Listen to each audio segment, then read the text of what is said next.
Hello, Bannermen, and welcome to another battle report from the Brotherhood of Broken Banners. My name is Adam, and today we have a special report for you.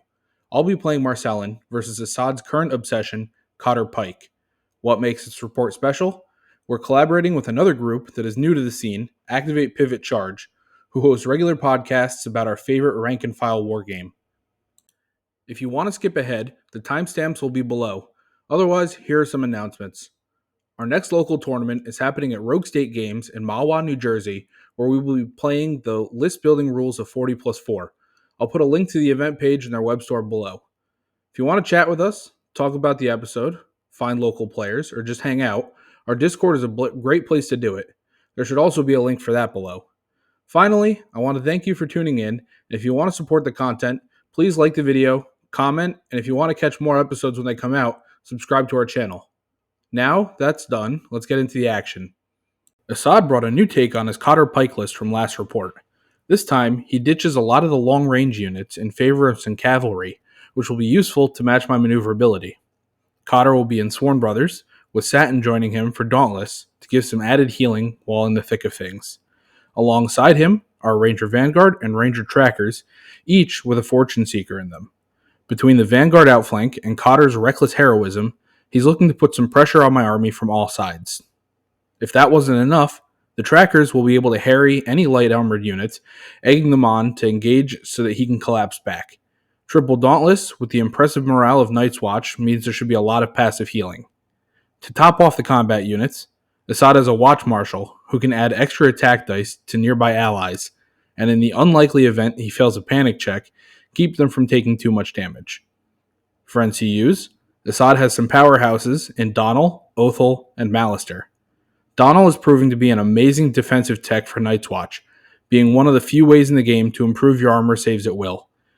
Malister's influence gives a pseudo battle scars effect, putting out condition tokens instead of vicious. Finally, Othel lets you rain down arrows on your enemies from the safety of the NCU board.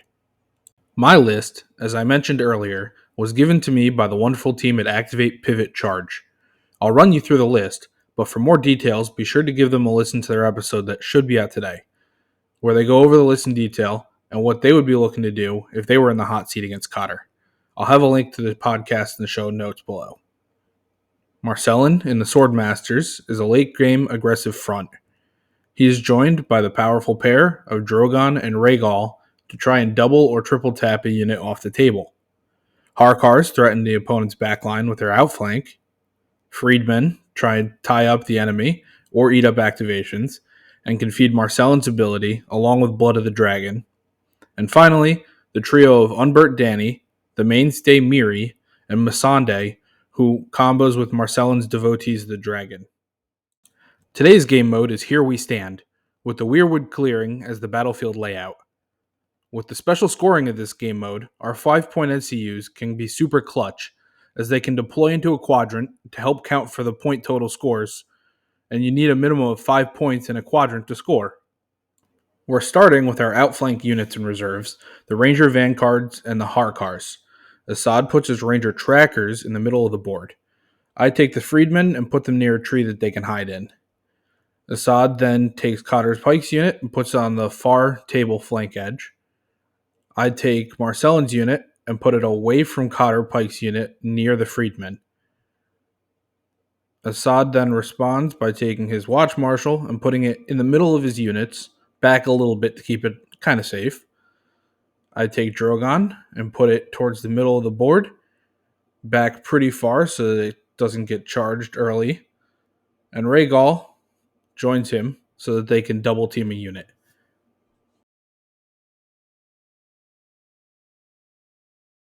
I start the round by putting a commander card under Missandei. Assad chooses to go second and outflanks his Ranger Vanguard in charge range of Drogon. He then makes sure to turn them so that if I charge his flank, he gets to charge in with Cotter Pyke. Start of the turn, I discard Fire and Blood to Missandei and grab a card that's hiding under her.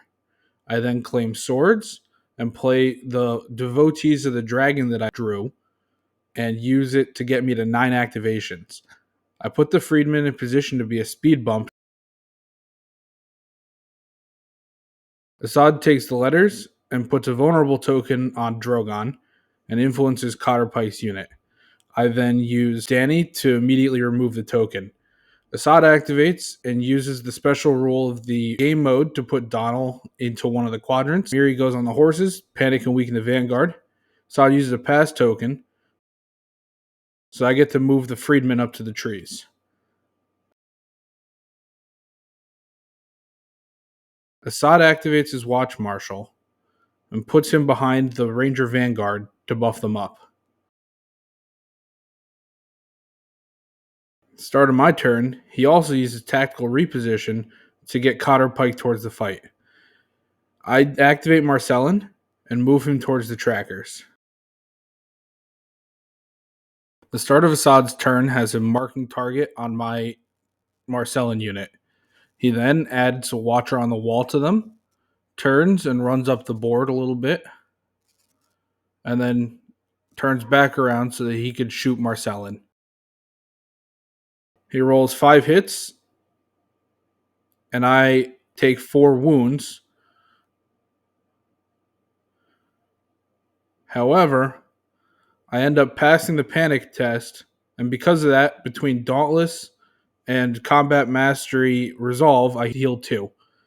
I then activate Drogon and move him towards the Ranger Vanguard. I roll the charge and roll a 1. However, I have Unstoppable Advance to reroll the charge, which lets me get in. Drogon punishes the Watch Marshal, but I roll minimum damage on the attack, so he only takes 3 wounds. And then Dauntless heals him back 1 after he passes the panic, even through a reroll.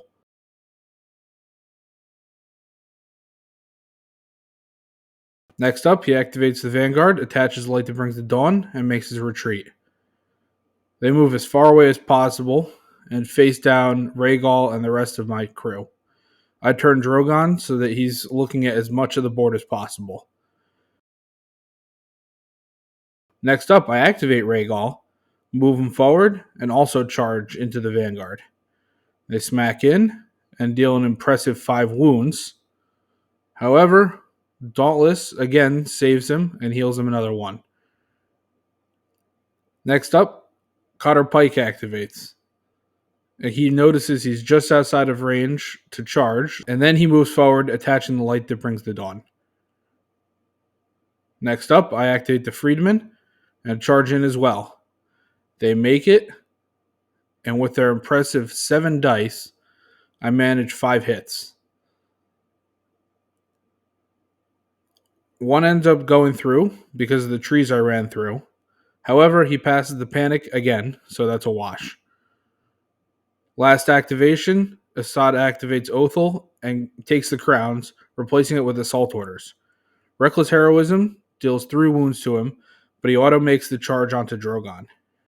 Assad uses martial training for rerolls, but more importantly, the vulnerable token.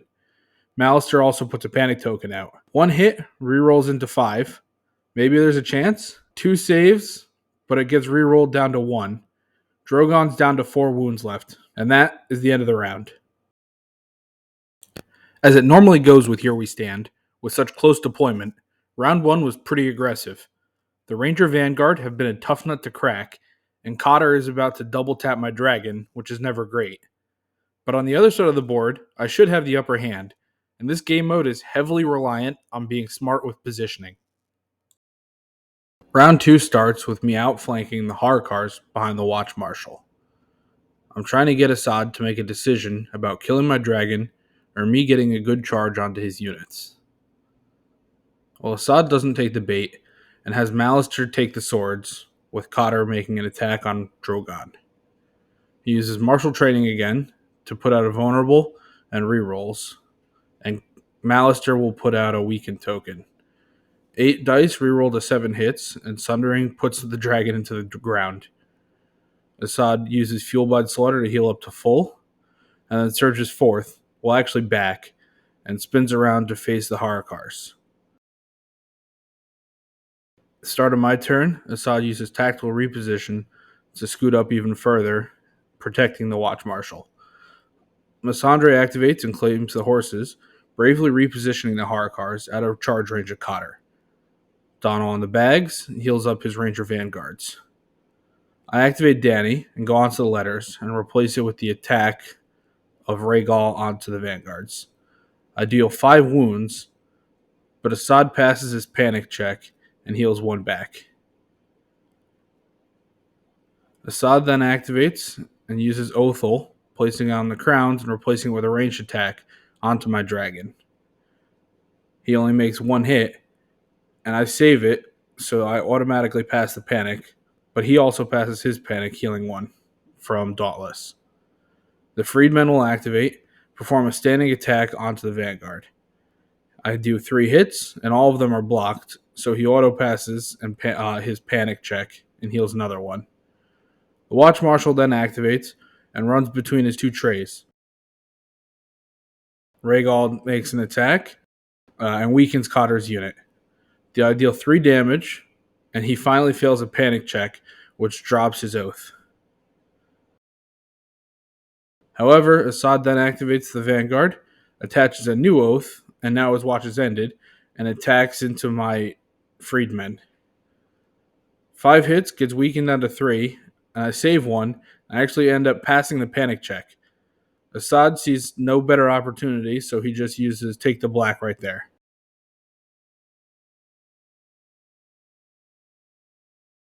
I activate Marselen and charge into the trackers. They make it in, so then I play Devastating Impact, which gives him a panicked and a vulnerable token. I roll my dice and deal 2 wounds and 3 hits, which is not the best, but not too bad. Assad uses a Donald token, and 2 passes and 1 fail, for a total of 3 wounds. He passes a panic check and heals 1 back.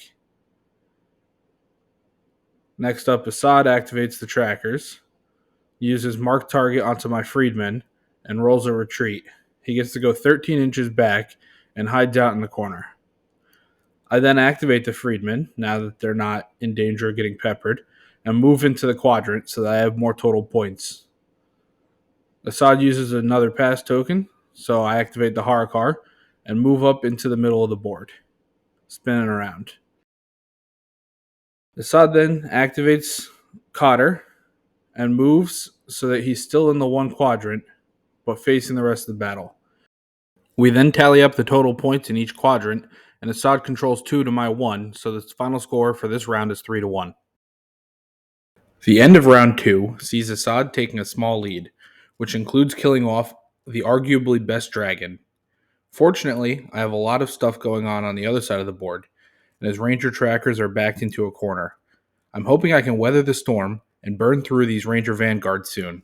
At the top of round 3, I have a choice between my horror car or my commander getting charged. So I choose to activate the horror car and charge it to the flank of the Vanguard as to block Cotter from charging across the board. Devastating Impact gives Assad's unit panicked and vulnerable. Gang Up gives me 7 hits in the flank, and Assad uses the last Donald token to get +1 defense dice and to keep me from using the vulnerable token I placed out. He saves 3 and takes 4, which means he can't die because of the Watch Marshal's panic reduction. He saves the panic at first, but I re-roll him into a fail, and he takes 2 more wounds and drops his Watch is Ended card. Malister is put onto the swords, influencing the Lonely Fortune Seeker, and he attacks the horror car, getting full attack dice and re-rolls from the influence. All 6 hits end up failing, and I die right there. Assad plays Pike Aggression to get another attack off on the freedmen at lowest ranks. Rerolls and Weakened are used off Malister, and then Sword in the Darkness to get panicked and vulnerable for the hat trick. Assad makes 5 hits, and I save only 1 of them for 4 wounds. This leaves me at 2, and this is where we mess up. I take a panic check, and I fail it. This kills my freedman, who would have otherwise survived. Assad dies to the effect of Reckless Strikes. Total now is 4-2, leaving the previously jam-packed corner of the board wide open. We're still in a predicament of what unit will get charged by Cotter, so I choose to have the dragon take the fight to him instead and charge the Watch Marshal. However, I do minimal damage on the charge, and Assad passes the panic, so I can't overrun into Cotter Pyke's unit. Assad then activates the Watch Marshal and retreats him, hopping over Cotter Pyke's unit behind them. I turn to have the dragon face so that he can't see the edge of my tray. Next up, I take Masande and put her on the horses and move the Swordmasters forward, as to threaten the trackers. Assad responds by taking the trackers and getting the heck out of Dodge, maneuvering and then marching all the way into the middle of the board, spinning around to threaten my flank. Because of the Fortune Seeker, I block the bags with Miri. I heal the Swordmasters 1, and I panic and I weaken the trackers. Assad takes Othel and throws him in the back right quadrant, so I take Danny and I throw her in the front right quadrant. Assad then claims the letters with Donnell, panicking my freedmen. I take the Swordmasters, activate them, and spin them around. Assad takes Cotter Pyke's unit and turns and faces my dragon. I move the freedmen into a defensive position behind the Swordmasters, and then we tally up the scoring. Assad scores 2, and I score 2, which makes the round 6-4 total. Between Donnell and some luck, most of Assad's units have been staying around a bit longer than I'd like. However, now that the Vanguard are finished, I can see about working my way through the rest of Assad's army and hope he doesn't Goomba stomp through me first. Start of round 4 has me putting Blood of the Dragon on Marselen for when the blood of my dragon is spilled. Malister's put on the horses, and the zone is replaced by assault orders, with Malister influencing Cotter's unit. He charges into the Rhaegal and successfully charges him. Martial training is used for the vulnerable token, and Malister puts out a weakened token just in case. With rerolls both for and against Assad, 8 hits goes down to 5. However, all 5 end up wounding because of sundering. I auto-pass the panic check, but Assad has another Pyke aggression to attack again. With rerolls, 4 hits go out, and not enough saves keep the dragon around. Assad then takes 1 hit back on himself from Pyke aggression, but he heals it off with Fuel by Slaughter. Assad surges forth towards Marselin's unit. The best defense against a charge is to not be there, so I activate Marselen and use Warcry to heal off Dauntless and put tokens out onto Cotter.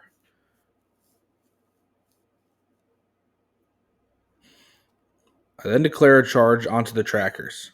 I roll a 1, but with no cards to play and built-in rerolls, I'm not too bothered. 9 dice rerolls with precision means 7 hits. Assad autoblocks 1 and saves 2 with the Oath effect on him. And he passes the panic even through a reroll, healing 1 off of Dauntless. The trackers then activate and make a bold retreat. He moves them back over into the flank of Marselin's unit, and I have to pick which side to face. I take bags with Missandre and remove the panic token from the freedmen. Assad then puts Donnell on the swords, and the trackers shift to the side and shoot into the flank of Marselin's unit. 5 dice, but I reroll it down to 2. However, I do take both of them. I do pass the panic, and I heal 1 back with Dauntless. I activate the Freedman and run into the corner, out of shoot and charge range from both of Assad's units, knowing that they're probably going to die at the end of this round from that. Assad then uses Othel to lay damage into the Swordmasters. He has 5 hits, and 3 go through. But I do pass the panic again and heal another 1. After that, Miri goes into the top right quadrant to block it off from Assad. Assad activates the Watch Marshal and moves him all the way up into the Swordmaster's flank. I activate Danny and put her into the bottom right quadrant so that if Assad moves out of it with Cotter, I get to score there. Assad doesn't want to give me 3 points this round, so he takes Cotter and turns him up into the flank, still staying in the bottom right quadrant. With that, we score up, and at the end of the round, it looks like it's 8-6. I'm still holding on, but Assad has my swordmasters surrounded. With the freedmen dying after this round, it's basically just Marselen versus the world. I'm hoping to be able to kill a unit or two of Assad's while not getting tabled myself. At the beginning of the round, I clean up the freedmen who were too far from the rest of the fight. Start of the turn, I use Swift Reposition to just see the edge of the Watch Marshal. I activate and use War Cry, which I pass to heal 1 and put tokens onto the Ranger trackers. I pivot and declare a charge onto the Watch Marshal, easily making it in. We showboat a little bit, rolling off to see when the precision would come up. And there it is. Assad picks up the Watch Marshal, and I surge forth, turning so that I have both units in my front arc. Assad activates and uses Malister on the horses, and he's able to just get into my flank. To counter, I claim the swords with Miri and use my second Devotees of the Dragon to put some freedmen in the way of Cotter's charge. Donald goes onto the bags, and Assad chooses to heal up the trackers. I claim the letters with Missandre and try and weaker Cotter, but he uses the Fire that Burns Against the Cold that was put on earlier to bounce the token off. Othel then goes on to the crowns, and he zaps the freedmen. 3 hits, and all 3 wound, but I managed to pass the panic check, not dying. I activate the freedmen and pass. Assad is forced to use the ranger trackers to run around and shoot the freedmen. 7 hits, and I die before the panic check. No more activations on my side, so Assad activates Cotter and uses Reckless Heroism because he really doesn't want to roll the 1. He takes all 3 wounds for his trouble. However, Assad uses Reckless Strikes to roll his highest attack die, crit blow, and precision. Influence puts out a vulnerable token, and 7 hits and 2 wounds are after the reroll. I take all but 1, leaving me at 3 wounds left, safe from dying, and I reroll the panic damage from a 1 into a 1, which goes down to a 0 from Blood of the Dragon. This effectively ends the round, scoring 9-7. And with Assad going first, between martial training and pike aggression that he showed me, we'll call it there. He could easily have killed the unit next round. We'll call the final score at 10-7 with a tabling from Assad for a crushing defeat. Good game, Assad. Overall, I thought there were some fun pockets of synergy in the list I tried. It would be remiss to say Assad's list being hyper-aggressive was a tough hill to climb when playing multiple glass cannon units, especially when he could match and even exceed my maneuverability. I think this list would go up pretty well against an opponent with less cavalry or ways to get extra maneuvers or charges in their list. I'm personally not the biggest fan of Harkars, and maybe that's just because they barely could find an opening or they wouldn't just get taken off the table. I'm still not super impressed with them. The MVPs of the match had to be the Fortune Seekers in Assad's list and the Devotees of the Dragon in my tactics deck. The Ranger Vanguard took 2 dragons multiple rounds to kill, in no small part to him healing at least a whole horse worth from passing the panic checks I was giving him. Devotees of the Dragon was also really strong in blocking charges Assad had been lining up, and I'm pretty sure I would have been in much worse position if I didn't put the freedmen where I did. As always, let me know your thoughts on the match down below or on our Discord. Also, let us know if you like the collaboration idea. We really do value everyone's input. I know I'm still learning to try to make the best content that I can. With that, I want to say thank you for watching, and I hope everyone has a happy and safe holiday season.